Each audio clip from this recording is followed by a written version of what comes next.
Isang liwanag mula sa itaas ang nakita ng mga netizens sa iba't ibang lugar sa lalawigan ng Palawan.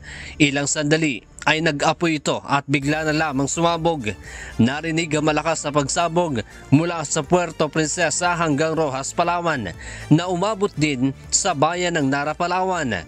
Ngunit bago ang pagsabog, una nang nagbabala ang Bureau of Fisheries and Aquatic Resources Mimaropa sa mga mangingisda na bawal munang maglayag sa karagatan ng Puerto Princesa.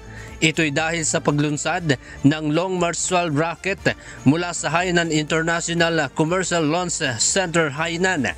Isa kasi ang Puerto Princesa sa drop zone na posibleng pagbagsakan ng mga debris kasama na ang Tubata Harip National Park.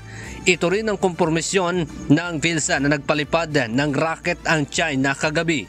Sa ngayon ay wala pang inilalabas na pahayag ang bansang China hinggil sa nakitang isang ilaw at bigla na lamang sumabog na object sa himpapawid. Andy Pagayona, humahataw sa balita ngayon.